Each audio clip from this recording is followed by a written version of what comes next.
Unang-una, para tayo ay maging children of light or para makita ng ibang tao na tayo ay children of light, paano ba natin madidemonstra sa buhay natin that we are children of light? Sabi doon sa ating first point, we travel light or we live light. Hindi, ibig sabihin niya, live light, merong nakasabit pa ito, pastor, pakialis mo. Ibig sabihin niyan, travel light. Alam niyo ba ibig sabihin ng travel light? Yung pag nagpabiyahe ka, hindi ka magdadala ng sandamakmak na gamit. Yung 3 days ka lang naman sa Pinas, 10 bagahe dala-dala mo. Iba pa yung hand carry nyo, na ang lalaking mga, sa aminin nyo yan, marami kayong dinadala pag kayo mga nagsisipag-uwi. Tama? Pero tinuturuan tayo to travel light.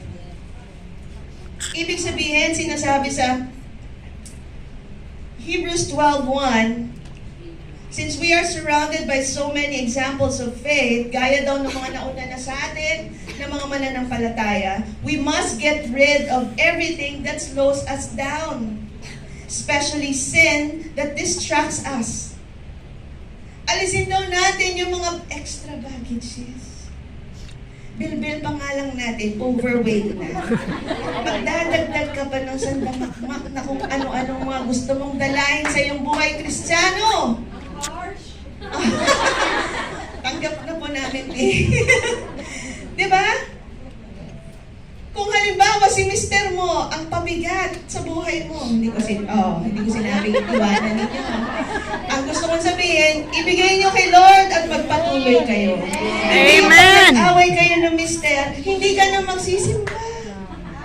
Hindi ka na mag-join ng Bible study, ng prayer. Pag inaway ka ng anak mo, ay naku, talagang masakit talaga pag inaway ka ng anak, di ba? Tama ba? Pero hindi yung sapat na dahilan para hindi siya dapat maging dahilan para tumigil ka. Na naupos na ang iyong ningas. Kaya tuloy pag may nagsabi sa iyo na may problema din, ay nag-pity party na kayo. Hindi dahil nag-away kayo ni sister. O napikon ka na tisod ka kay DJ leader. O kaya kay pastor. Aba, hindi ka na rin nagsimba. Pinili mo na lang sa araw ng linggo na nandun ka na lang sa Sentosa.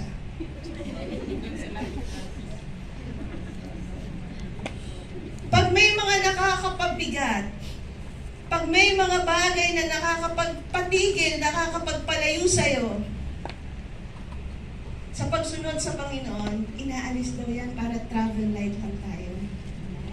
Kita niyo ba yung mga tumatakbo sa karera? Hindi sila tumatakbo na ang daming bit-bit. Bit-bit yung cellphone. Bit-bit yung Louis Vuitton na bag. Walang bit-bit, di ba? Hanggat maaari, halos very light lang ang kanyang suot-suot. We travel light. Amen? Amen. Kaya minsan, habang tayo'y binabago ng Panginoon, nababago ang ating mga pag-iisip, nababago ang ating mga gawain, yung mga lifestyle and habits natin, tama? Nababago ang ating pananalita. Nababago ang ating mga priorities. Kaya minsan, nababago din ang mga friends.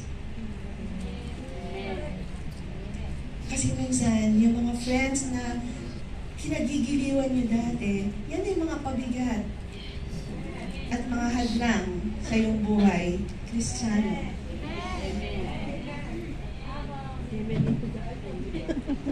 Diba? Na-experience nyo ba yun? Hindi, pinagbigyan ko lang naman kasi birthday. Pagdating mo doon, nakalimutan mo na ikaw ay ilaw. Napashot ka na. Napagiling ka na. So therefore, we also choose our friends. Pinabago ni Lord. Kung tayo lang bilang choose your ilaw, friend. tayo'y lumalayo, tayo nag-iisa. Hindi tayo Pasit naman ni Apple. mananatiling maapoy. She choose us. Sabi nga, I think si Heidi Iyak Baker na ba tayo nagsabi nito? kung sabi niya, para manatili May cinnamon kang ka mamaya. maapoy, dapat nandun ka sa apoy. Sa malapit din sa mga maapoy. Kasi kung ikaw lang, tignan ninyo yung isang panggatong na sa lang, hiniwalay niyo yung isang panggatong na may apoy, maya-maya wala na yan. Tama? So dapat, asan ang mga apoy? Baka naman kasi akala ng iba nandun yung mga apoy sa labas, kaya tuloy doon sila sa labas pumupunta. Asan ba ang mga apoy? Dito, kaya dito tayo pupunta. We change our circle of friends. Aalisin natin ang mga bagay na nagpapabigat, naghahadlang, at pumipigil sa atin, sa ating paglago. Hindi lang paglago, kundi minsan nalilimutan natin, nadadala tayo.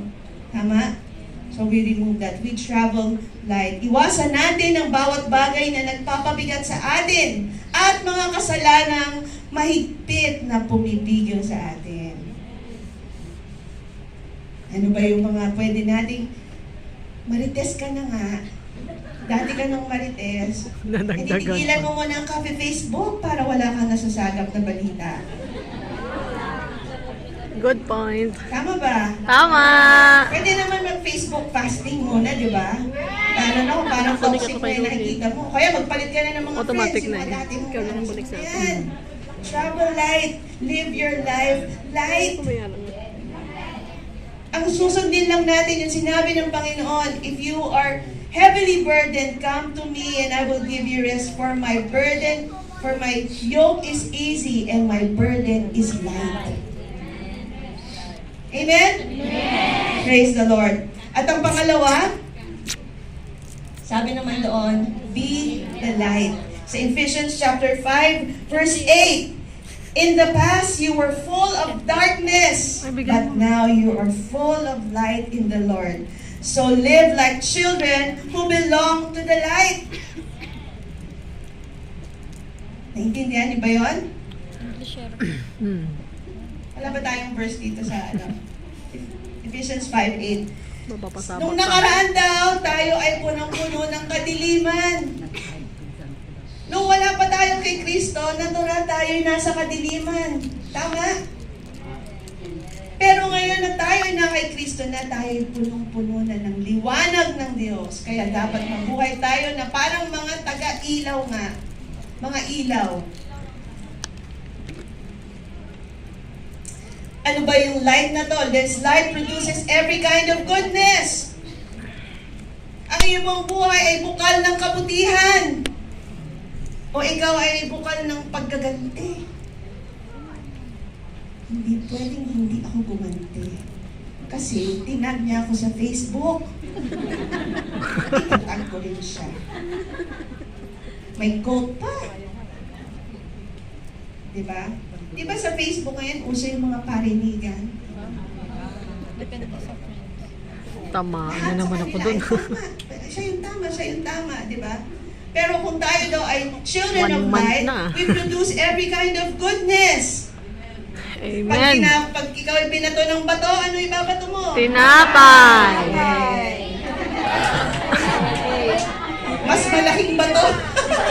Mas malaking bato. Di ba? As children of light, we produce every kind of goodness, right living, tamang pamumuhay.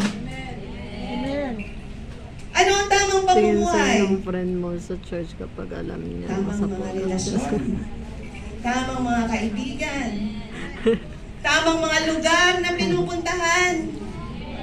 Tamang paglilingkod sa inyong mga amo kahit minsan malademonyo si amo. Amen. Hindi yung nagalit ka kaya hindi mo sinarapan yung ulam. Pag malapit na yung sahod, tsaka mo sasarapan yung ulam.